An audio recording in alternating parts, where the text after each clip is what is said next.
A shout echoes through the luxurious hotel lobby. "That girl stole something in her backpack!" The powerful millionaire, owner of the establishment, points furiously at a small figure trying to escape among the guests. When security guards corner her and force the little beggar girl to open her backpack, what they find leaves everyone in absolute shock. The millionaire is horrified to realize what was really happening, and what he does next with that desperate child was something extremely profound. The sun was setting over New York City as Helena pushed through the revolving doors of the Sterling Hotel, her hands trembling as she clutched the worn strap of her faded pink backpack. The smell of fresh food made her stomach ache. It had been 2 days since she'd eaten anything but a crust of stale bread she'd found. Her eyes stung with unshed tears as she watched the abundant dishes of the dinner buffet being prepared by the staff. At just 7 years old, she already carried a burden heavier than any child should. At home, her 5-year-old brother Miguel waited, lying on the thin mattress on the floor, too weak even to cry from hunger. Grandma Grace, the only family they had left after the accident that took their parents, was too sick to work, constantly coughing in her corner of the small room. They shared. Helena moved silently among the well-dressed guests, trying to be invisible. Her threadbare clothes and messy hair announced that she didn't belong in this luxurious environment, but hunger was stronger than fear. She crept discreetly towards the buffet, waiting for the moment the waiters were distracted. With nimble, shaky fingers, she began stuffing what she could reach into her backpack. Warm rolls, some fruit, a slice of cake. Each item represented hope. Miguel needed to eat something, needed to regain his strength. Grandma Grace could barely get up to make tea. That's when a booming voice cut through the air, making her heart nearly stop. "That girl's stealing!" "Security!" The shout came from Ricardo Mendez, the hotel owner, a tall man in an impeccable suit who was pointing directly at her. Helena tried to run, but her small legs were no match for the security guards who quickly surrounded her. The backpack was ripped from her hands violently, its contents spilled onto the gleaming marble floor. "Please, sir, I'm so hungry," Helena pleaded, her voice thick with fear and shame. "My little brother is sick, he needs to eat." Ricardo approached, his polished Italian shoes stopping inches from the scattered pieces of bread. His face was contorted in a mask of contempt. "This hotel isn't a place for beggars," he declared coldly. "Get this urchin out of here before she scares off our guests." Helena felt the strong hands of the guards on her arms, dragging her towards the exit. Tears now streamed freely down her dirty face as the guests watched the scene, some with pity, others with disgust, most pretending not to see. "My backpack, please, it's the only one I have," she whimpered, but her plea was ignored. She was tossed onto the sidewalk like trash, the empty backpack thrown beside her.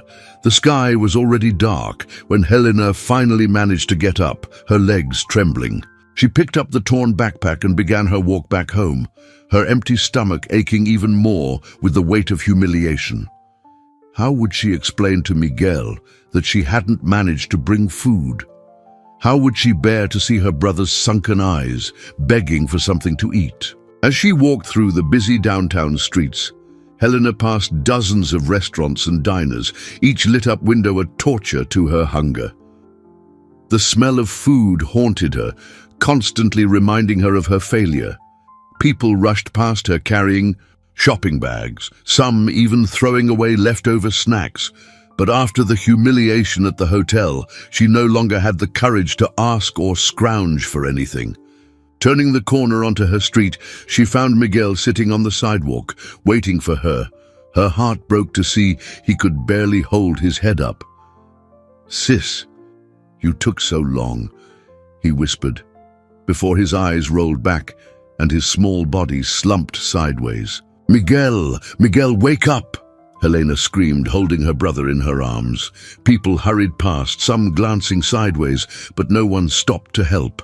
Miguel's body was hot, feverish, his breathing weak and erratic. At the same moment, a luxurious car passed slowly down the street. Through the tinted windows, Ricardo Mendes observed the scene for a moment. His gaze crossed with Helena's, who recognized him immediately. For a moment, it seemed he would stop. His hand even touched the button that lowered the window. But then, with a roar of the engine, the car sped off and disappeared into the night, leaving behind only exhaust fumes and two desperate children on the cold sidewalk. Ricardo Mendes sat down at the table of the city's most exclusive restaurant, but the food on his plate remained untouched. The waiter had asked 3 times if something was wrong with the preparation, but he could barely respond. The image of those 2 children on the sidewalk wouldn't leave his mind. "Darling, are you okay?" asked his wife Laura from across the table. "You haven't eaten anything." He tried to force a smile, but his lips trembled. The $500 steak on. His plate seemed to mock him. How many meals for hungry children could that amount by? "I'm just tired," he lied, loosening the tie that seemed to be suffocating him. The restaurant was packed with high society, all laughing and talking animatedly, completely oblivious to the drama unfolding on the streets outside. Laura wasn't convinced. After 20 years of marriage, she knew her husband. "Well, it's about that girl from the hotel, isn't it? The staff told me." Ricardo pushed his plate away, unable to keep pretending. "You should have seen her eyes, Laura. And then I saw her again with a boy. He collapsed on the sidewalk and I just kept driving." "And what else could you do?" Laura argued, her voice soft but firm. "We can't help every homeless child in the city. Besides, she was stealing." "Leftover food," Ricardo murmured, feeling bile rise in his throat. "She was taking scraps that would have been thrown away." The silence that followed was broken only by the clinking of silverware and glasses at neighboring tables. Laura watched her husband with growing concern. In all their years together, she had never seen him like this. "I'm going back there," he suddenly declared, getting up from the table. Laura tried to protest, but he was already asking for the check. 20 minutes later, Ricardo parked his car in the same spot where he had seen the children. His heart pounded when he found them still there. The boy, now conscious but visibly weak, leaning against the wall, while the girl hugged him protectively. He got out of the car carrying a bag with the leftovers from the dinner he'd barely touched.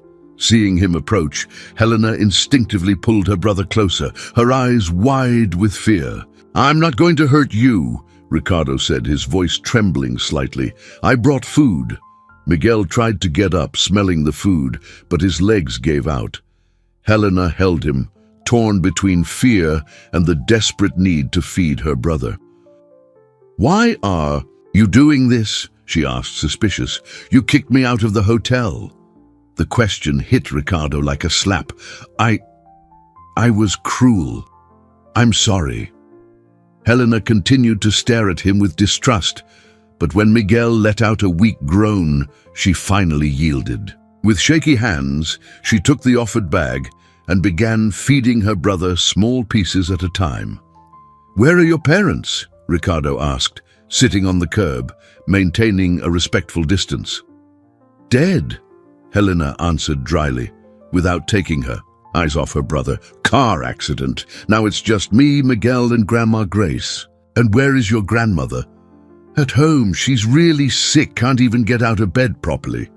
Helena paused, hesitant. "She tries to take care of us, but she can't work like this."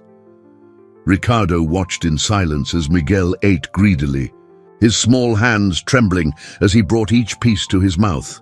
The girl only started eating after she was sure her brother was satisfied. "Miguel is sick," Helena continued, her voice choked. "He's had a fever for days. Grandma says it's because we haven't eaten right in a long time." It was then that Ricardo noticed how warm the boy was, even on the cold night. His face was flushed with fever, and his breathing seemed irregular. "He needs to go to a hospital," he declared, standing up decisively. Helena immediately hugged her brother. "No, they'll separate us. They'll send us to different shelters." "No one's going to separate you," Ricardo promised, though he wasn't sure if he could keep that promise. "But your brother needs a doctor. Now." After several minutes of arguing, Helena finally agreed, but with one condition: she would not leave. Her brothers sighed for a moment. Ricardo helped carry Miguel to the car, noting how alarmingly light the boy was for his age. On the way to the hospital, looking in the rearview mirror, he saw Helena whispering words of comfort to her brother, her eyes full of a love and concern that seemed too big for a 7-year-old. It was in that moment that Ricardo realized his life would never be the same. The emergency room of the public hospital was crowded, but the name Mendez opened doors that would normally remain closed for hours. Helena watched everything with a mix of gratitude and distrust, without letting go of her brother's hand while the doctors examined him. "Severe malnutrition and dehydration," declared the doctor, Dr. Adams, after the initial exams. Her stern gaze alternated between Miguel, who was now sleeping with an IV needle in his arm, and Ricardo, who shifted uncomfortably in his chair. "The child needs immediate admission." That's when a social worker entered the room, her heels making a sharp noise on the hospital floor. Marcia Evans was a middle-aged woman with sharp eyes that had seen too many stories like this one, or so she thought. "Mr. Mendez," she began, her professional tone barely masking her suspicion, "could you explain exactly what your relationship is to these children?" Ricardo felt the weight of her accusing gaze. They were starving near my hotel." "And your hotel?" Marcia interrupted, taking notes. "The same hotel where, according to reports, you expelled this girl this afternoon." Helena, who until then had kept her eyes fixed on her brother, turned abruptly. "No, he's trying to help now. Please don't send him away." The girl's desperate plea surprised everyone. Marcia approached her, kneeling down to be at her eye level. "Honey, I need to understand what's happening so I can help you. Where is your family?" "Our grandma," Helena began, but her voice broke. The tears she had held back for so long finally started to fall. "She's really sick. Can't even get out of bed properly. We didn't have anything to eat at home anymore." Ricardo felt his heart clench. How many times had he walked past people asking for help on the street and simply looked away? How many Helenas and Miguels had he ignored in his privileged life? "I can pay for everything," he quickly said. "The treatment, medicine, food." This isn't about money, Mr. Mendez," Marcia retorted dryly. "I need to ensure the safety of these children. Do you understand that your behavior is, at the very least, suspicious? First, you kick out a starving child, and a few hours later you show up presenting yourself as a benefactor." "I know how it looks," he admitted, running his hands through his tired face. "But I couldn't leave them on that sidewalk. Miguel could have." "Miguel needs rest now," interrupted Dr. Adams, noticing that the boy was restless from the raised voices, and Helena also looks exhausted. Indeed, the girl could barely keep her eyes open, still holding her brother's hand tightly. The fatigue, hunger, and emotional stress were finally taking their toll. "I'll contact Child Protective Services," Marcia declared. "In the meantime, Helena will be placed in temporary custody at the city shelter." "No!" Helena cried, standing up so abruptly, she almost knocked over the chair. "You promised you wouldn't separate us. You promised." Ricardo felt as if he had been punched in the gut. There has to be another solution. She needs to stay with her brother. "You have no authority over these children." Marcia was inflexible. "And frankly, your insistence on getting involved is starting to concern me. Please," Helena whispered, gripping the sleeve of Ricardo's jacket with surprising strength. "Don't let them take me. Miguel needs me." The businessman, accustomed to always being in control, felt completely helpless. For the first time in his life, his money and influence seemed useless in the face of the system's coldness. "Can I at least take some things for her to the shelter?" he asked, his voice hoarse. Marcia nodded reluctantly, handing him a card with the address. You can leave the items at the reception desk, but do not attempt direct contact with the minor. When the hospital security guards came to take Helena, it took 3 adults to separate her hand from Miguel's. Her screams echoed down the hallway, making other patients and staff stop to watch the painful scene. "Take care of my brother," was the last thing she screamed before disappearing through the door, leaving behind a deafening silence. Ricardo remained standing there in the middle of the hospital room, watching Miguel sleep. The boy, even sedated, had an expression of pain that didn't match his childlike face. On the wall, the clock read 11:45 p.m. Not even 12 hours had passed since he had yelled at a starving child in his luxury hotel. How could a life change so much in so little time? The St. Francis City Shelter occupied an old building downtown, its peeling walls telling stories of decades of neglect. Ricardo parked his imported car in front of the location the next morning, carrying bags of clothes and basic toiletries he had bought late at night at a 24-hour pharmacy. Visiting hours are from 2 p.m. to 4 p.m., the reception clerk informed him, dryly, barely looking up from her magazine. "I'm not here to visit," Ricardo explained, placing the bags on the counter. "I brought some things for Helena, the girl who arrived last night." The clerk finally looked at him, her eyes narrowing as she recognized the man in the expensive suit. "Ah, yes. The social worker, Marcia, warned us about you. You can leave the bags there. We'll check the contents before giving anything to her." Ricardo nodded, feeling humiliated by the suspicion. He was about to leave when he heard a familiar voice coming from the hallway. "I don't want to eat. I want to see my brother." It was Helena, her voice hoarse from crying so much. Ricardo took a step towards the sound, but the clerk quickly stood up, blocking his path. "You are not authorized to have contact with the minor," she warned. "Please leave." Through the slightly open hallway door, Ricardo could see Helena sitting on a bench, hugging her knees. Other children passed by, some trying to start a conversation, but she remained closed off in her own world of pain. Back in his car, Ricardo grabbed his cell phone and called the hospital. Miguel had been stable overnight, but was still very weak. The nurse informed him that he kept asking for his sister when he woke up. He then drove to the address Helena had mentioned as her home. The place was even worse than he imagined, a dilapidated tenement building with dozens of families crammed into small rooms. In the yard, barefoot children played among lines of faded clothes. "Mrs. Grace," he called, knocking on a warped wooden door. After a few moments, he heard a weak cough and shuffling steps.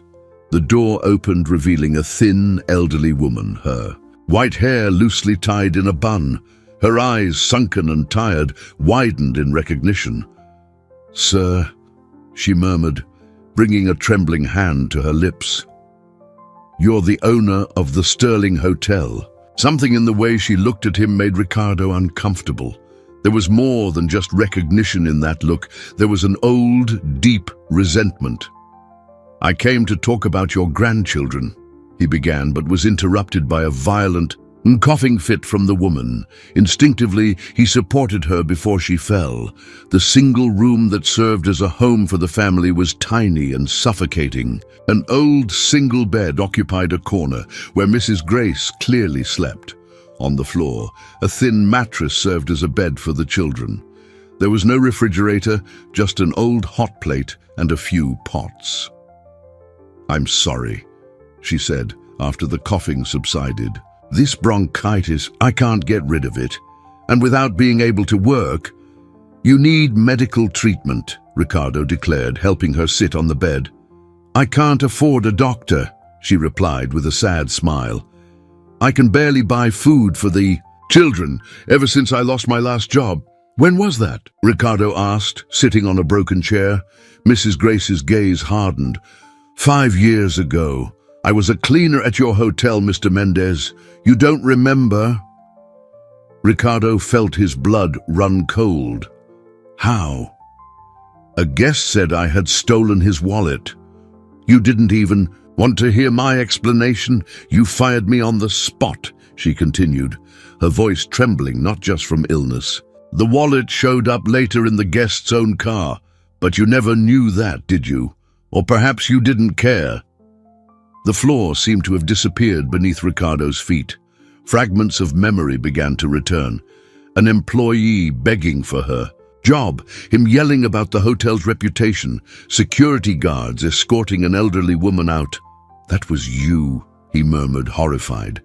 Is this why Helena and Miguel are in this situation? Because of me? Life has its ironies, Mrs. Grace replied, interrupted by another coughing fit. After I lost my job, I couldn't find steady work. Who wants to hire a cleaner accused of theft? When my daughter and son-in-law died in the accident, I could barely support myself, let alone raise 2 children. Ricardo stood up abruptly, staggering towards the door. He needed air. His head was spinning with the weight of the revelation. All the suffering of that family, the children's hunger. It had all started with his hasty decision 5 years ago. Mr. Mendez, Mrs. Grace called, her voice surprisingly firm. Why are you really here? He stopped at the door, unable to face her. I want to help. I need to help. Now, she asked, and the bitterness in her voice was palpable. After 5 years, after my grandchildren had to steal food from your hotel? Ricardo finally turned around, tears streaming down his face. I can't change the past, but I can try to fix what I did. Please let me help your family. The silence that followed was broken only by the sounds of life in the tenement. Children playing, radios playing, people talking. A life that had always existed parallel to his, but which he had chosen to ignore. Ricardo spent the next few days in a frantic routine, splitting his time between the hospital, the shelter, and the tenement. At the hospital, Miguel was starting to recover physically, but kept asking for his sister every time he woke up. At the shelter, Helena refused to eat properly, worried about her brother. And in the tenement, Mrs. Grace was getting worse each day, her cough becoming deeper and more painful. That morning, sitting in his office at the Sterling Hotel, Ricardo stared at a pile of documents on his desk. Financial reports, cost sheets, buffet menus, all showing impressive numbers of food waste. Mr. Mendez, his secretary interrupted. His thoughts. Mr. Rodriguez is here for the meeting about the girl's case. Ricardo nodded, trying to prepare for another confrontation. Rodriguez entered the room, his usually obsequious face now tense with concern. Sir, we need to discuss the rumors, he began, sitting stiffly. The staff are talking about your visits to the shelter, and some guests recognized you at the public hospital. So what? Ricardo cut in, his voice harsher than he intended. The Sterling Hotel has a reputation to protect, Rodriguez continued, choosing his words carefully. Our clientele expects a certain standard. If they find out the owner is getting involved with people from the streets. Ricardo stood up abruptly, his hands shaking with anger. Are you talking about a 7-year-old child and her sick brother? Sir, be reasonable. Rodriguez tried to argue. That girl was caught stealing. If the press finds out you're helping a thief... Enough! Ricardo's shout made the secretary appear startled at the door. Do you have any idea how much food we throw away every day? Do you know how many children like Helena and Miguel we could feed with what goes into the trash? Rodriguez paled. But sir, our guests pay for exclusivity. We can't just what? Have humanity? Ricardo opened one of the spreadsheets on his desk. Yesterday, we threw away 660 pounds of perfectly good food. Meanwhile, there are people starving less than a block from here. If you're suggesting we distribute leftovers, that would be terrible for our image, Rodriguez argued. Imagine the headline, 5-star hotel feeds homeless with scraps. Ricardo sat down again, suddenly exhausted. You know what's worse than that headline, Rodriguez? A child collapsing from hunger while we throw food in the trash. The silence that followed was deafening. Rodriguez opened and closed his mouth several times, unable to form words. Mr. Mendes, I need to be direct. The board of directors is concerned. Your obsession with these children is affecting your judgment. If this continues, they may ask for a temporary leave of absence. Obsession? Ricardo laughed humorlessly. You know why that family is starving, Rodriguez. Because 5 years ago, I unfairly fired their grandmother. I didn't even bother to properly investigate a theft accusation. I ruined her life because of this hotel's reputation. The silence that followed was deafening. Rodriguez opened and closed his mouth several times, unable to form words. You need to think about the hotel, he managed to finally say. About the employees who depend on this job. About the tradition we've built. What tradition? Ricardo asked bitterly. The tradition of throwing people onto the street without giving them a chance to defend themselves. Of pretending that misery doesn't exist on the other side of our glass doors? At that moment, his phone vibrated. It was a message from the social worker. Helena had tried to escape the shelter overnight. She was found walking alone through the streets, trying to get to the hospital to see her brother. You're fired, Ricardo declared suddenly. What? Rodriguez choked. You heard me. Pack your things and leave. And tell the board they can try to remove me, but this hotel is still mine. And starting today, things are going to change around here. After Rodriguez left, still stunned, Ricardo picked up the phone and started making calls. First to his lawyer, then to some contacts at City Hall. A plan was forming in his mind. He looked out the window of his office, watching the activity on the street. People rushing by, some leaving the hotel carrying expensive shopping bags, others asking for spare change on the corners. Two worlds that had always coexisted, separated only by glass doors and his own indifference. Not anymore. On his desk, next to the waste reports, was a photo he had taken of Helena and Miguel at the hospital. In it, even sick, the boy was smiling while his sister held his hand. It was for that smile he would fight now, even if it meant losing everything he had. Built up until then, news of the manager's dismissal spread through the hotel like wildfire. Employees whispered in the hallways, divided between fear and curiosity about the changes that were coming. In the kitchen, Chef Philippe, a Frenchman who had managed the hotel restaurant for years, watched nervously as Ricardo inspected the food disposal area. Monsieur Mendes, he began, his accent more pronounced due to nervousness. I understand your concern, but we cannot serve food that has been exposed on the buffet. It is a matter of food safety. Ricardo picked up a perfect apple from the discard pile. And these fruits, why are they being thrown away? The chef adjusted his hat, uncomfortable. Hotel policy, monsieur. We change the fruit buffet 3 times a day to maintain impeccable presentation. Presentation, Ricardo repeated the word as if it tasted bitter. Do you know how many children like Miguel could be fed with what we throw away in a single day? Before the chef could answer, they were interrupted by Laura, who entered the kitchen with firm steps. Ricardo, we need to talk. Now. In the office, Laura barely waited for the door to close before starting. Have you lost your mind? The board is in an uproar. Shareholders are calling non-stop, and now they tell me you're going to turn our 5-star hotel into a soup kitchen. No, Ricardo replied calmly. I'm going to turn it into something better, something that makes a difference. A difference. Ricardo, you built this hotel from scratch, 20 years of hard work, and now you're going to throw it all away for 2 street children? The word street made Ricardo flinch. They have names, Laura, Helena and Miguel, and they're not street kids. They have a grandmother who got sick because I unfairly fired her years ago. Laura stopped, surprised. What are you talking about? Ricardo told her the whole story of Mrs. Grace. When he finished, his wife was sitting, shocked. Why did you never tell me about this employee? Because I didn't even care at the time, he admitted, the shame evident in his voice. She was just another dispensable employee. At least that's how I thought of her. Laura remained silent for a long moment.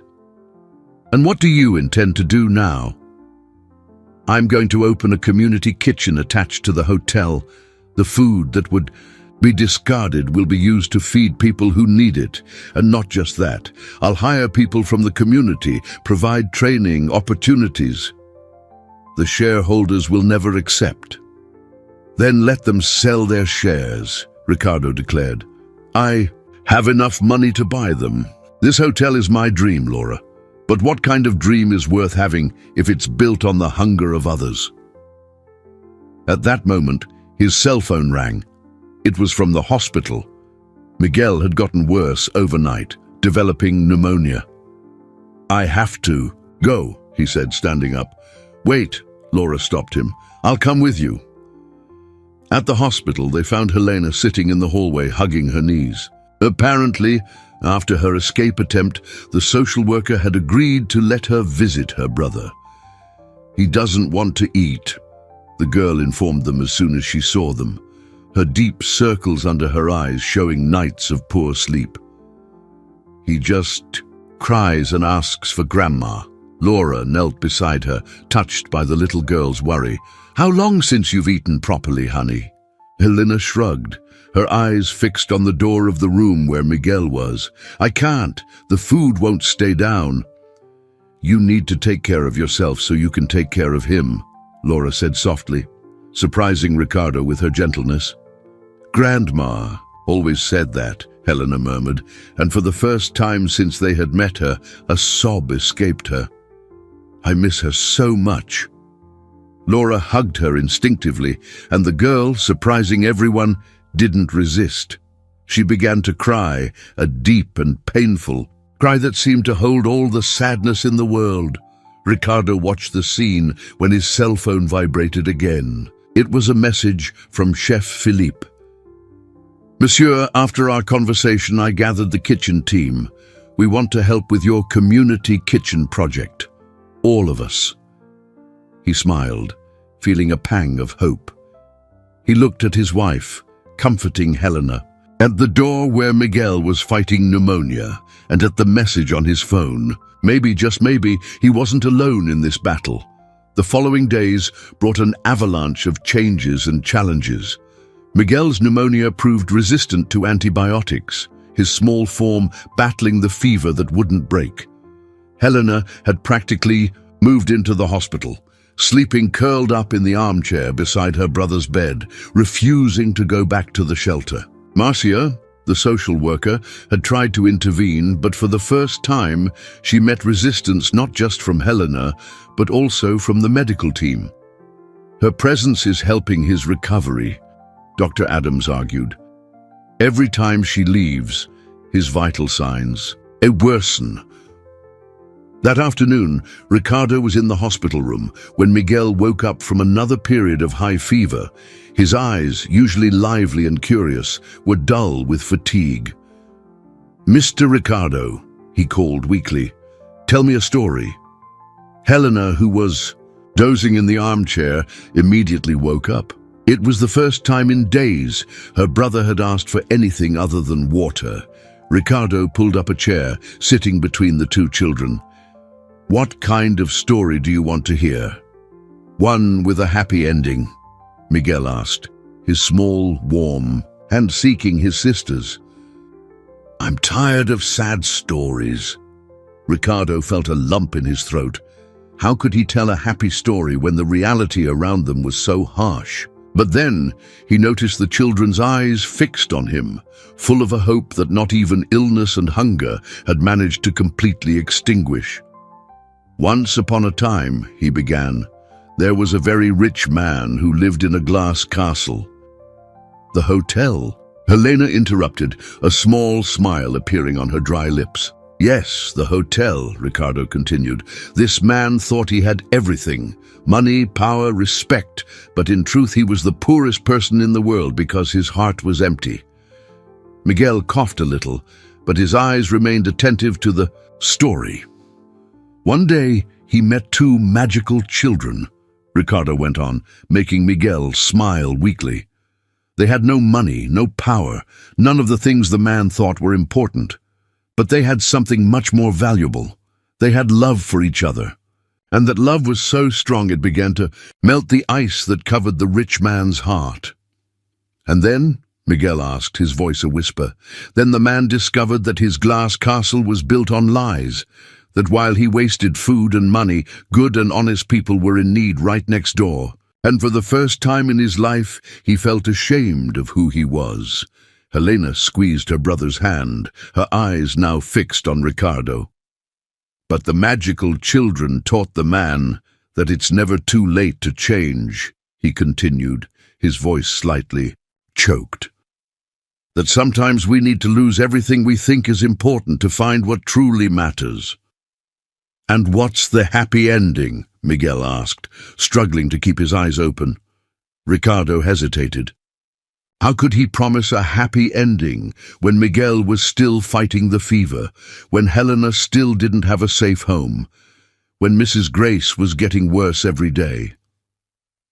That's when Laura entered the room, carrying a folder of documents. Her usually composed face showed signs of fatigue, but also fierce determination. The temporary custody papers, she announced, showing the documents. I got the judge to sign them an hour ago. Helena and Miguel can come live with us as soon as he's discharged. The silence that followed was broken only by the constant beeping of the monitors. Helena looked from Laura to Ricardo, her eyes wide with disbelief. But what about Grandma? She asked, her voice trembling. Her too, Laura replied, pulling another document from the folder. I've already arranged an apartment on the ground floor of the building next to the hotel. It has an elevator and easy access to the hospital for her treatment. Miguel tried to sit up in bed, gently restrained by Helena. Is it true, Mr. Ricardo? We won't have to be separated anymore. Ricardo looked at the children, at his wife, at the documents that represented a new chance for all of them. Remember you asked for a story with a happy ending, he said, wiping away a stubborn tear. Sometimes, Miguel, real life can be even better than stories. For the first time in many days, a genuine smile lit up Helena's face. But before she could say anything, Miguel began to cough violently, his small body writhing in bed. The monitors started beeping frantically, and within seconds the room was filled with doctors and nurses. Ricardo and Laura were pushed out, taking Helena with them. Miguel, the girl screamed, trying to get back into the room. Let me stay with him, please. Through the glass door, they could see the medical team working frantically. Miguel's little face was covered by an oxygen mask, his eyes closed, and for the first time since they had met him, his hand wasn't reaching for his sister's. The hospital waiting room became a purgatory of anguish. Helena sat between Ricardo and Laura, her small body trembling uncontrollably as they waited for news. The hours dragged on like decades, each minute marked only by the movement of the clock on the wall and the girl's occasional sobs. He'll be okay, Helena mumbled repeatedly, like a mantra. He has to be okay. I promised Mom I'd take care of him. Laura hugged the girl, trying to convey a comfort she didn't feel herself. Ricardo watched the scene, feeling more helpless than ever. All his money, all his power were useless at that moment. Dr. Adams finally appeared, her tense face revealing the fatigue of hours of intense work. We managed to stabilize him, she announced, and a collective sigh of relief echoed through the room. But the situation is still delicate. His body is very weakened by prolonged malnutrition, which makes it difficult for him to respond to antibiotics. Can I see him? Helena pleaded, her voice hoarse. The doctor hesitated. He's sedated and will need to be in isolation for a few hours. The risk of infection is very high." The words fell like a heavy weight on everyone. Helena started trembling again, and Laura hugged her tighter. "Doctor!" Ricardo called, his voice low. "What can we do?" "Pray," she answered sincerely. "And wait, the next 24 hours will be crucial." When the doctor left, a heavy silence fell over the room. It was broken only by the sound of Ricardo's cell phone. It was from the hotel. "Mr. Mendes," Chef Felipe's voice sounded urgent. "The board of directors is here. They brought the press." Ricardo closed his eyes, exhausted. His decision to turn part of the hotel into a community kitchen had leaked to the media, and now the shareholders were taking advantage to force him out. "I can't go now, Felipe. Miguel is—" "I know, monsieur," the chef interrupted.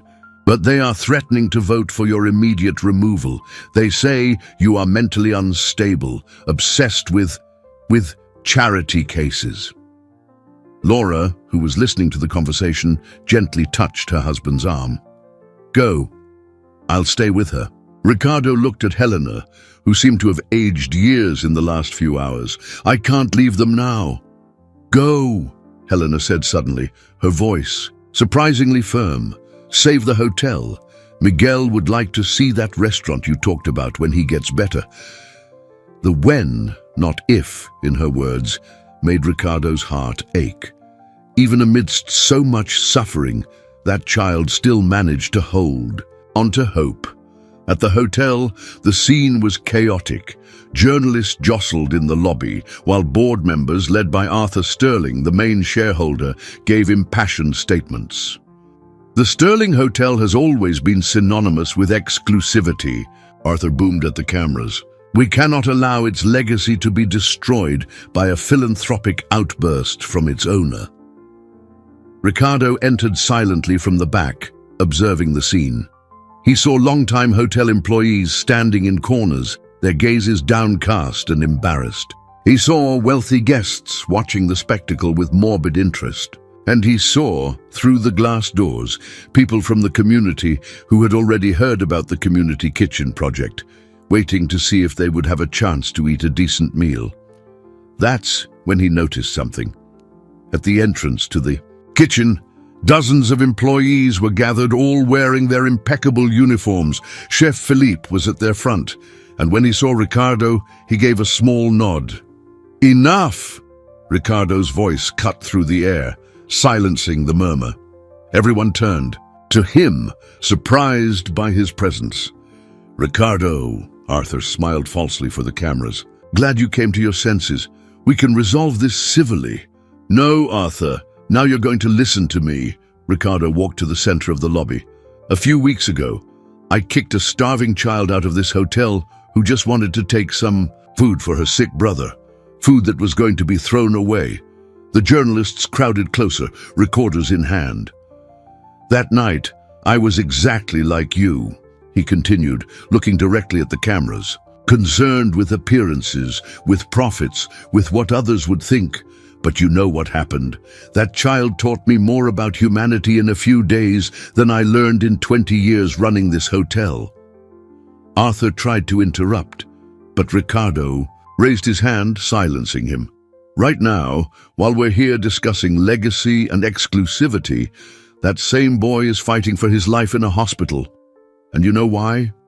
Because people like us decided it's better to throw food in the trash than to feed the hungry." The kitchen staff began to approach, forming a semicircle behind Ricardo. One by one, other hotel employees also joined them. "So yes, I am going to turn part of this hotel into a community kitchen. I am going to hire people from the community, provide training, opportunities, and if any of you disagree with this..." Ricardo took an envelope from his pocket and handed it to Arthur. "This is a check to buy all your shares at market value. The same offer applies to any other shareholder who wants to leave, because starting today, the Sterling Hotel will serve not just the rich, but everyone who needs a decent meal." Ricardo's phone started ringing. It was Laura. His heart froze as he answered. "Ricardo," her voice was choked. "Come quickly. It's Miguel." The hospital hallway was strangely silent when Ricardo arrived running. Laura was standing in front of Miguel's room, hugging Helena, who was sobbing violently. For a terrible moment, his heart stopped. "What? He woke up!" Laura interrupted quickly, sensing his panic. "The fever broke." Ricardo had to lean against the wall, his legs trembling with relief. Through the glass door, he could see Miguel, sitting in bed, still pale and weak, but with his eyes open and alert. "But she won't let us in," Helena sniffled, pointing to Dr. Adams, who was checking the boy's vital signs. "She says he needs more tests." As if she had heard her name, the doctor came out of the room, her face tired, but with a small smile. "The crisis passed," she announced. "We still don't know exactly how, but his body started responding to the antibiotics. It's almost a miracle considering the state he was in." "Can I see my brother now?" Helena pleaded. The doctor nodded, but before the girl entered, she held her arm gently. "Just a heads up, he's asking for his grandmother." Helena froze. In the past few days, with all the worry about Miguel, they had almost forgotten about Mrs. Grace. Ricardo immediately grabbed his phone, calling the nurse he had hired to care for her. The conversation was brief and worrying. Mrs. Grace's cough had worsened considerably, and she refused to go to the hospital, insisting she needed to be strong for when her grandchildren returned. "Go," Laura said, sensing his anguish. "I'll stay with the children." Ricardo found Mrs. Grace sitting on her bed in the tenement, struggling to breathe. The room, despite the nurse's efforts, was still suffocating and damp. "How is my grandson?" was the first thing she asked, between coughing fits. "Getting better," Ricardo replied, sitting beside her. "But now it's you who needs care." Mrs. Grace shook her head. "I can't go to the hospital. I can't afford it." "I'll pay," Ricardo interrupted. "Please, the children need you." She looked at him for a long time, her tired eyes studying his face. "Why?" she finally asked. "Why are you doing all this?" Ricardo was silent for a moment, choosing his words carefully. "Because for years I lived in a bubble of privilege, judging people without knowing their stories. Because I ruined your life due to prejudice, and that affected not only you, but 2 innocent children." "The past is past," she murmured.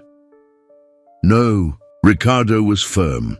"The past has consequences. If I hadn't fired you unfairly, maybe Helena and Miguel would never have gone hungry. Maybe he wouldn't be fighting for his life in a hospital." Another coughing fit interrupted the conversation. When it passed, there was blood on Mrs. Grace's handkerchief. "Enough discussion," Ricardo declared, standing up. "We're going to the hospital now." This time she didn't resist, perhaps finally realizing the seriousness of her situation.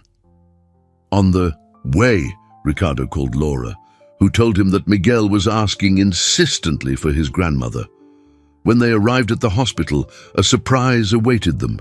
Chef Philippe was in Miguel's room, wearing his full uniform, serving homemade soup that filled the room with a comforting aroma. "Monsieur," he greeted Ricardo with a smile, "I hope you don't mind. After you left the hotel, I thought the children deserved a special meal." Miguel was sitting in bed, eating the soup with an appetite he hadn't shown in days. Helena, beside him, also ate, although her eyes didn't leave her brother. "Grandma!" Miguel exclaimed, seeing Mrs. Grace trying to get up. "Stay put," she said. Her voice choked, walking slowly to the bed. When she got close, she pulled her 2 grandchildren into a tight hug, ignoring the nurse's protests about contamination. Ricardo was watching the scene when he felt Laura hold his hand. "His tests improved a lot," she whispered. "The doctor said if he keeps this up, he might be discharged in a few days." At that moment, his phone vibrated with a message.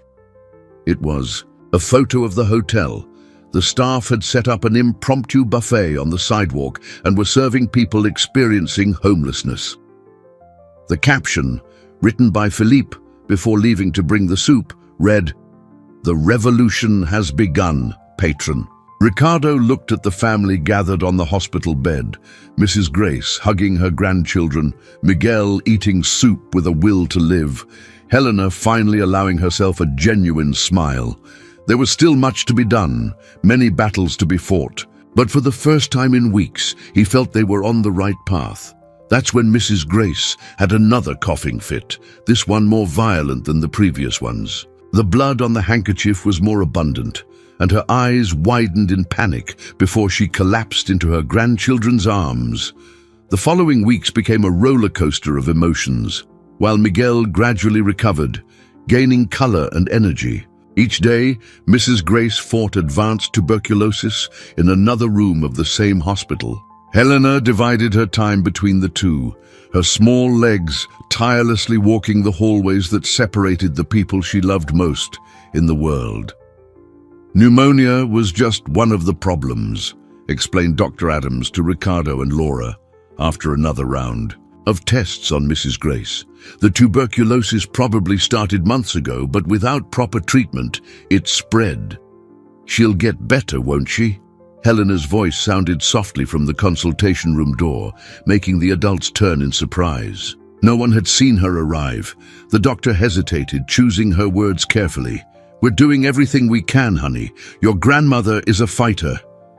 Helena nodded, her eyes much older than her 7 years. "Can Miguel go home now?" "In 2 days," the doctor replied, grateful for the change of subject. "But he'll need special care for a while." "We'll take care of him," Laura assured her, who in the past few days had become a constant and comforting presence for the children. Back in Miguel's room, they found the boy sitting in bed, flipping through a storybook Laura had brought. His face was still thin, but his eyes had regained their curious sparkle. "Sis, look," he called out excitedly when he saw Helena. "Aunt Laura taught me to read this word here, H-O-P-E. Helena smiled, sitting on the edge of the bed. "That's great, Miguel. When you're better, I'll teach you more. The teacher at the shelter said I read really well." Ricardo was watching the siblings' interaction when his cell phone vibrated. It was a message from Chef Philippe with photos of the new community kitchen at the Sterling Hotel. The construction was almost finished, and the first group of community residents was already being trained to work in the kitchen. "Look at this," he showed the photos to the children. "What do you think?" Miguel's eyes lit up seeing the pictures of the professional kitchen. "When I grow up, I want to be a chef like Mr. Felipe." "First, you need to get strong," Helena reminded him, her voice taking on the maternal tone she used when she was worried about her brother. "Exactly," Miguel protested. "Mr. Philippe said a chef has to taste everything they cook. I'll get to eat a ton." The collective laughter that followed was interrupted by a nurse who rushed into the room. "Mr. Mendez, Mrs. Grace, Helena was already on her feet before the nurse even finished her sentence, running to her grandmother's room. When the others arrived, they found the girl holding her grandmother's hand, who was breathing with difficulty through an oxygen mask. "My little granddaughter," Mrs. Grace whispered with effort. "I need to tell you something." "No, Grandma," Helena pleaded, tears streaming down her face. "Don't say anything now. Rest." "Listen, honey." Mrs. Grace's voice was just a whisper. "Since your parents left, my biggest fear was leaving you alone. But now..." She looked at Ricardo and Laura, who were watching the scene from the door. "Now, I know you'll be okay. You'll be okay too," Helena insisted. "You have to be, promise?" Mrs. Grace smiled sadly through the mask. "There are promises we can't make, my love, but I promise I'll always be watching over you wherever I am." "No," Helena shook her head violently. "Don't talk like that. Miguel needs you. I need..." Her voice was cut off by the sharp sound of the heart monitor. The medical team flooded the room, pushing everyone out, but Helena refused to let go of her grandmother's hand. "Grandma!" she screamed, while Laura gently tried to pull her away. "Grandma, don't go. You promised you wouldn't leave us alone. You promised." In the hallway, Ricardo held Miguel, who had gotten out of his bed upon hearing his sister's screams. The boy cried silently, his small body trembling. "Please," he murmured, "please, don't take my grandma too." The sound of the monitor continued to screech, marking the seconds that seemed to drag on for hours. Through the glass door, they could see the medical team working frantically, trying to bring Mrs. Grace back. Helena had knelt in the hallway, her hands clasped in prayer, repeating non-stop, "Please, God, don't take her, please. You already took Mommy and Daddy, please." The sound of the heart monitor returned to a normal rhythm after what seemed like an eternity. Mrs. Grace had survived, but Dr. Adams didn't hide her concern. "She's very weak," the doctor explained in a corner of the hallway, away from the children's ears. "Her heart almost didn't make it this time. We need to prepare." "No," Ricardo interrupted, his voice firm. "There must be something we can do. Other treatments, specialists?" "We've brought in the best specialists," the doctor replied softly. "Sometimes, Mr. Mendez, not all the money in the world can change the natural course of things."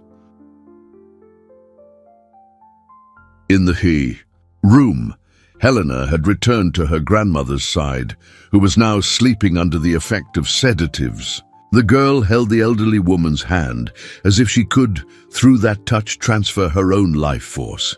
Miguel was sitting on the other side of the bed in a wheelchair, going against all medical recommendations to remain in his own room. No, one had the heart to separate him from his family at that moment. Laura watched the children from the doorway, her heart breaking. In the past few weeks, she had become attached to them in a way she never imagined possible. Their pain was now her pain too. "We need to take them home," she whispered to Ricardo. "They can't stay here indefinitely." "Home," Ricardo repeated the word, as if it had a new meaning. "Is the apartment ready?" Laura nodded. "The renovation finished yesterday. All the furniture has been delivered. The children's room is set up. Then let's go today," he decided. "Miguel has already been authorized for discharge, and Helena, she needs a better environment than a hospital hallway." The difficult task of convincing the children to leave the hospital fell to Laura. With infinite patience, she explained that Grandma Grace needed to rest, that they could come back to visit her every day, that their grandmother would be happy to know they were well cared for. "Promise she won't. She won't be gone when we're not here?" Helena asked, her eyes full of fear.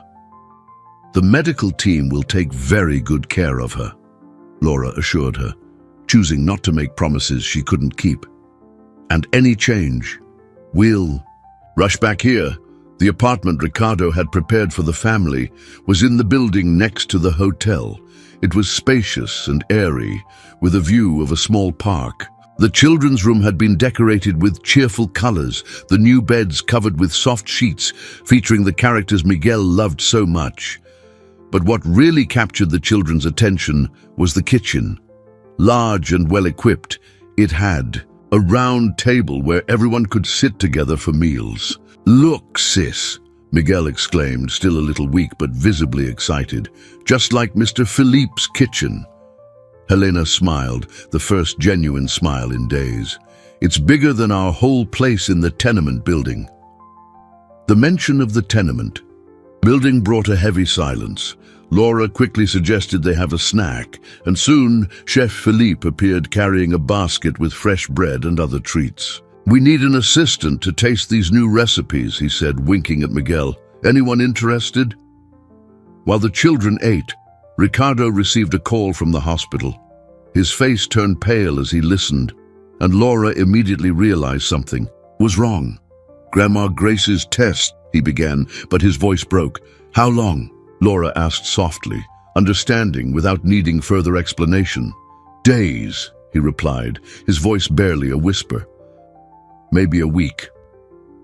Across the table, Helena watched the adults' conversation with watchful eyes. Even without hearing the words, something in her expression showed she understood exactly what was happening. "Mr. Ricardo," she called, her voice small but determined. "Can I ask for something?" Ricardo approached, kneeling beside her. "Of course, honey. What do you want?" "I want to have a party," she said, surprising everyone. "A birthday party for Grandma. Her birthday is next week, but she never got to celebrate properly. I want to have a nice party, with cake and everything, just like she always wanted to do for us but couldn't." The request hit Ricardo like a punch in the gut. Helena knew.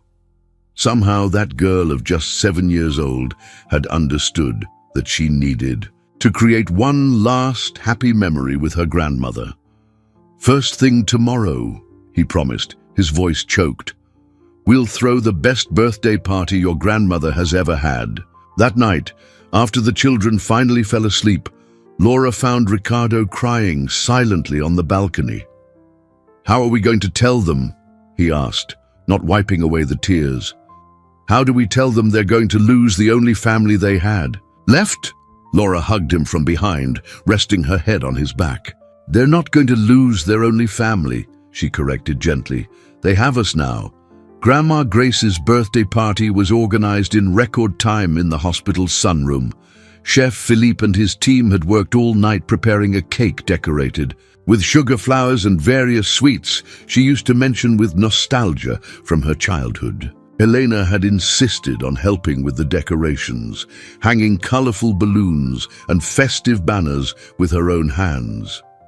Miguel, still using a wheelchair, supervised everything with shining eyes, giving suggestions on where to place each decoration. "Grandma always wanted a party like this," he commented while watching the hotel staff setting up a table with a white lace tablecloth. "She used to say that when she was little, she never had a birthday party." Laura, who was helping Helena tie the balloons, felt her heart clench. It was impressive how the children, even having so little, thought first of their grandmother's happiness.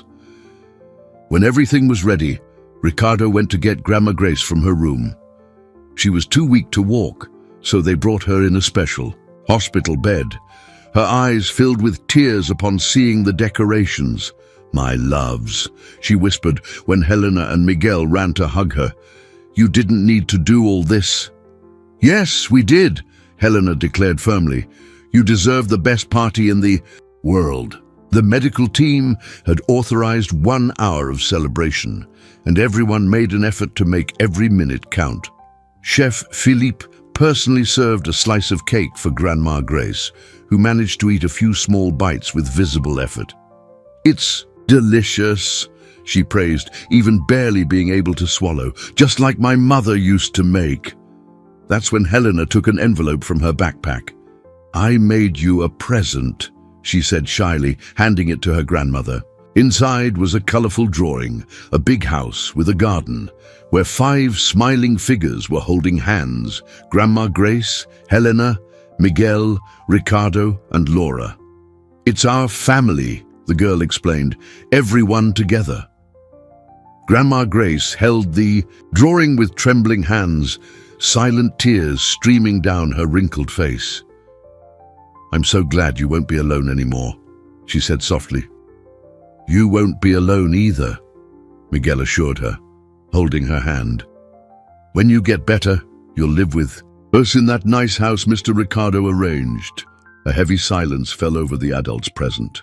Grandma Grace looked at Ricardo and Laura, a mutual understanding passing between them. "Miguel, my little angel," she called, her voice weak but determined. "Helena, my little warrior, come closer." The children moved closer, one on each side of the bed. Grandma Grace held their hands, gathering strength for what she needed to say. "You are the greatest gift God gave me," she began. "Taking care of you after your parents were gone is what kept me alive until now. But sometimes God has other plans for us." "No, Grandma," Helena interrupted, already feeling the weight of those words. "Don't talk like that. Let me finish, honey." Grandma Grace asked softly. "You're too young to understand some things, but you're too strong for me to lie to you. Grandma is very sick, my loves, and sometimes not all the love in the world can heal us." Miguel started to cry silently, while Helena kept her eyes fixed on her grandmother, as if memorizing every detail of her face. "But you won't be alone," Grandma Grace continued. "Ricardo and Laura, they will take care of you as if you were their own children, and I'll always be close, even if you can't see me." "Just like Mommy and Daddy?" Miguel asked between sobs. "Just like them," she confirmed, using her last strength to smile. "And when you miss me, just look up at the sky and send a kiss. I'll be there with them, watching over you." Helena, who until then had remained strong, finally let the tears fall. "But I don't want you to go. I don't want to lose anyone else." "My brave little granddaughter," Grandma Grace stroked her face. "You won't lose me. True love is never lost. You just keep it in a special place in your heart." The party continued for a few more minutes, but something had changed. It was as if everyone knew they were living a precious moment, creating a memory that would need to last forever. When Grandma Grace started showing signs of fatigue, the nurses came to take her back to her room. Before she left, she made one last request. "Ricardo, Laura," she called, "promise you'll take care of my treasures?" "With our lives," Laura assured her, holding her hand. "And promise," Grandma Grace continued, "that you'll teach them to be good people. Don't let the suffering harden their hearts." Ricardo, unable to speak due to emotion, just nodded. He watched as the children gave their grandmother one last hug, their small bodies trembling with suppressed sobs. That night, while putting away the last of the party decorations, Helena approached Ricardo with the drawing she had made. "Mr. Ricardo," she said, her voice small but determined, "could you hang this drawing in Grandma's room so she doesn't feel lonely?" Grandma Grace passed away 3 days after the party, during a quiet autumn dawn. She passed away peacefully in her sleep, with Helena's drawing hanging beside her bed and a photograph of the party in her hands. The children, who had been convinced to sleep at home that night, received the news the next morning. Their reaction surprised everyone. There were no screams or despair, just a deep and painful silence. Helena sat on the bed, hugging her knees, while Miguel curled up in her lap, as he used to when he was even smaller. "She wasn't alone, was she?" was the first thing Helena asked, her voice almost a whisper. "No, honey," Laura replied, sitting beside them on the bed. "The nurse was with her the whole time."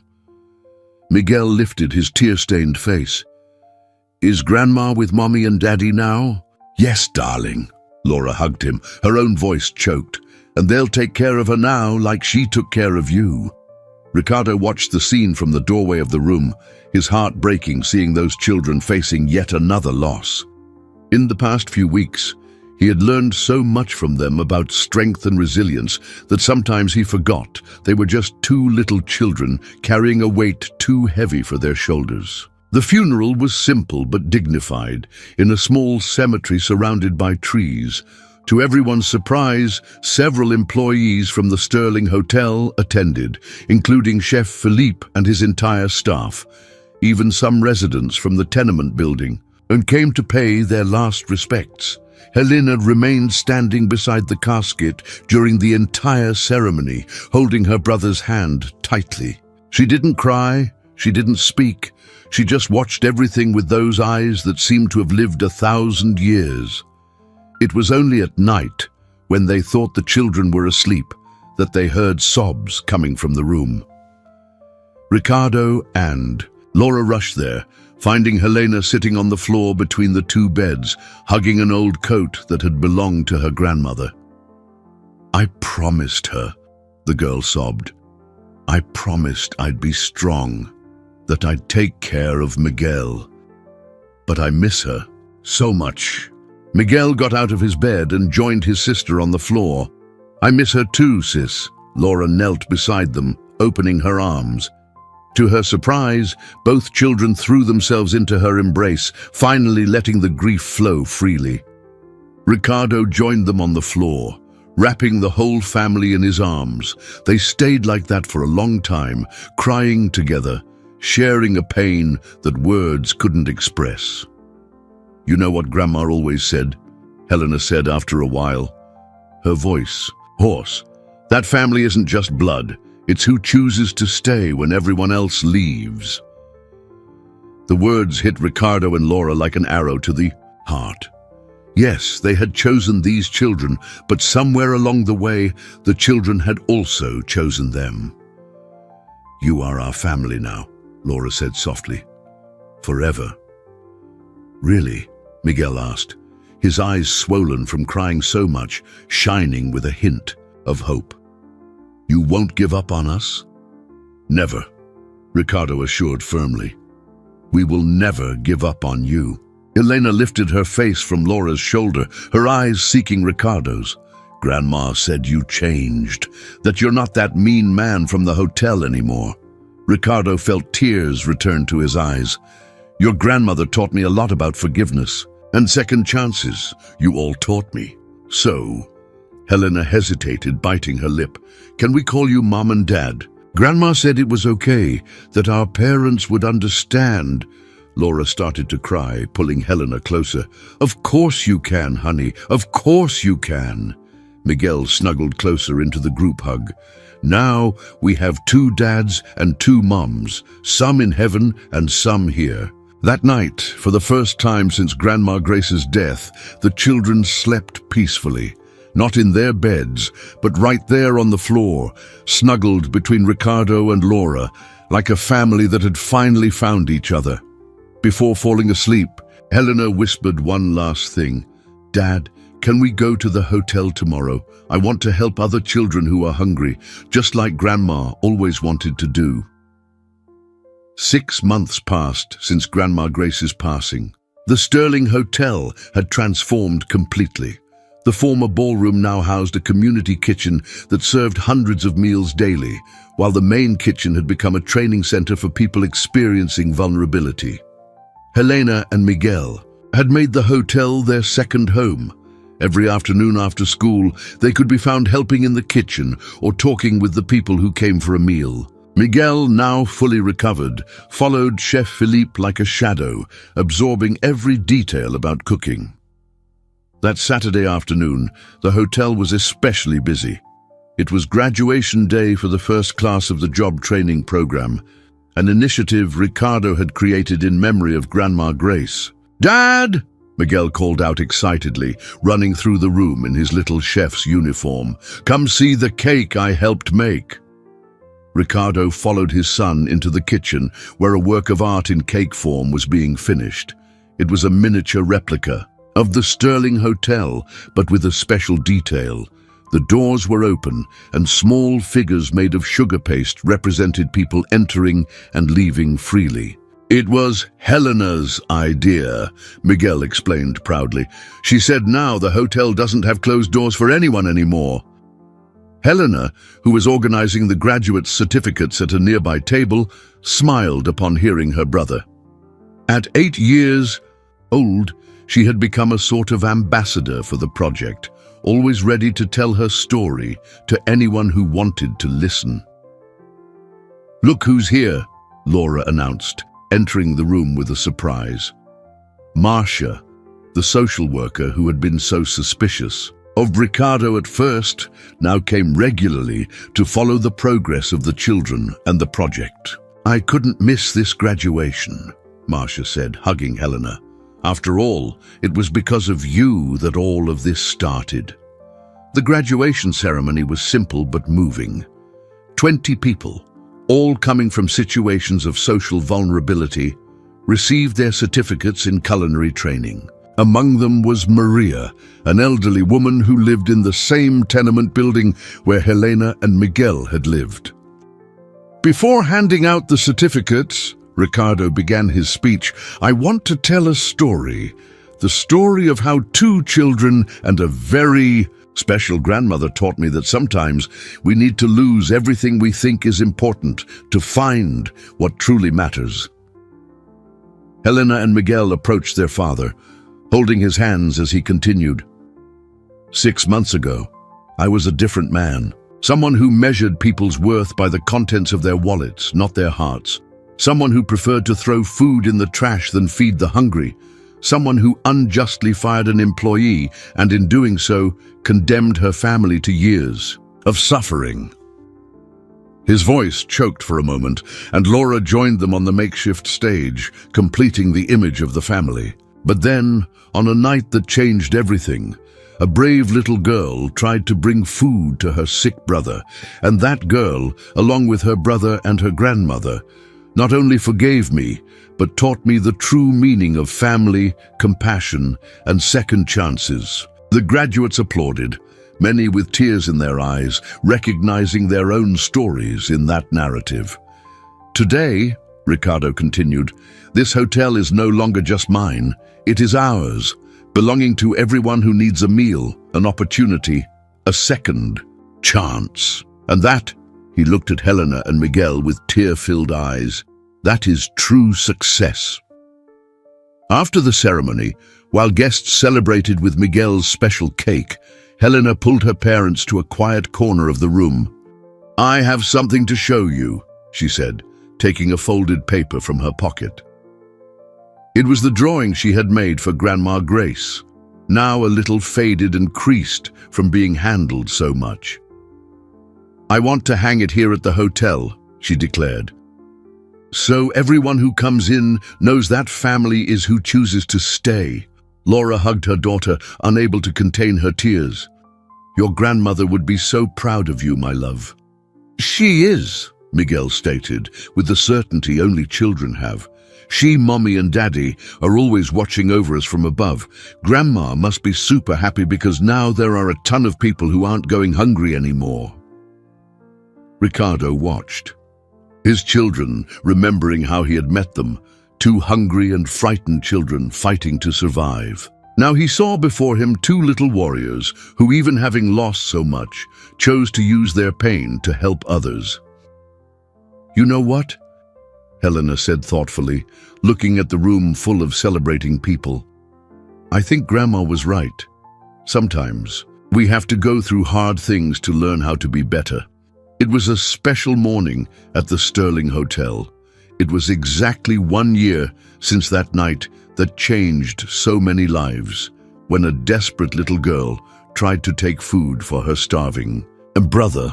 The lobby, once a symbol of exclusivity, was now decorated with flowers and posters made by the children from the community. Mom, Miguel called, running from the kitchen in his chocolate-stained apron. It's almost time. People are arriving. Laura smiled, straightening the crooked tie on her son's uniform. At 6 years old, Miguel was already known as the city's youngest chef apprentice, and his dream of working in the kitchen was coming true, even if for now he could only help with simple tasks. Helena, now 8 years old, supervised the table setting with a seriousness that reminded him a lot of her grandmother. Her hair, once neglected and poorly cut, was now neatly styled in 2 braids, but her eyes held that ancient wisdom they had always carried. Dad, she called Ricardo, who was checking the final details of the event. Do you think she would like all this? She didn't need to explain who she was. Grandma Grace was present in every detail of that special day, in the white lace of the tablecloths, in the flowers she loved so much, in the smell of cornmeal cake that filled the air.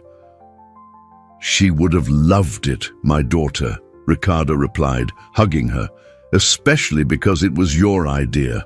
In fact, it had been Helena who suggested turning the anniversary of that difficult night into a celebration, not to remember the pain, but to celebrate the changes that came after it. The Sterling Hotel was now a unique model. It continued to be a luxury hotel, but with a deep social mission. The community kitchen served over 1,000 meals a day. The job training program had already trained hundreds of people, and a new supportive housing project was under construction on the lot. Next door, the hotel guests, far from staying away as many predicted, began choosing the establishment precisely because of its social mission. Some even volunteered, creating a unique bridge between different social realities. As people started arriving for the celebration, Ricardo watched his family.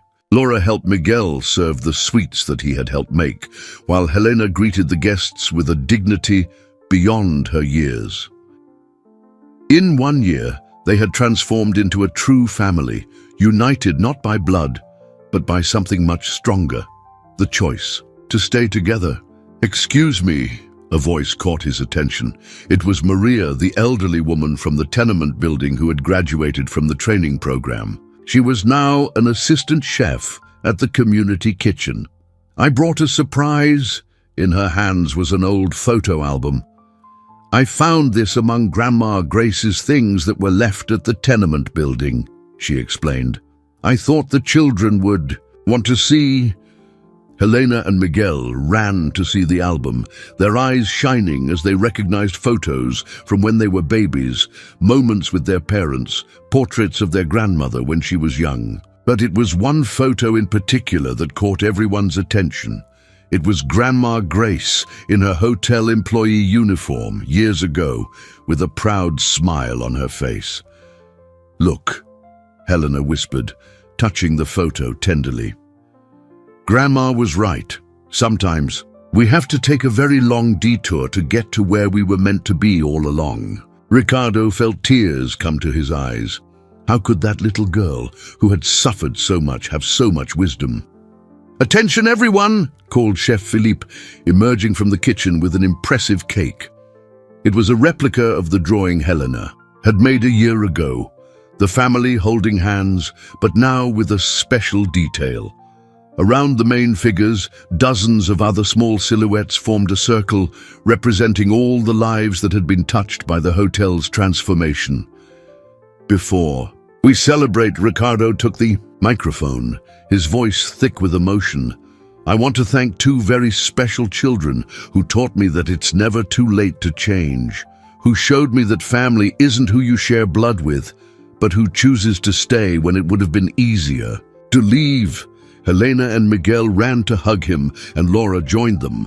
There, in the middle of the lobby, which had once been a symbol of exclusion and was now a beacon of hope, they were just one family among many others who had found their place of belonging there. "Grandma," Helena whispered, looking up as she always did when she wanted to talk to Grandma Grace. "We did it. No one will go hungry here anymore. And you were right. Sometimes we have to lose everything to find something much greater." And outside, the sun was setting over the city exactly like it had on that night a year ago, but now painting the sky with colors of hope, no longer despair. The doors of the Sterling Hotel remained open as they would forever, welcoming everyone who needed a meal, an opportunity, or simply a place to call home.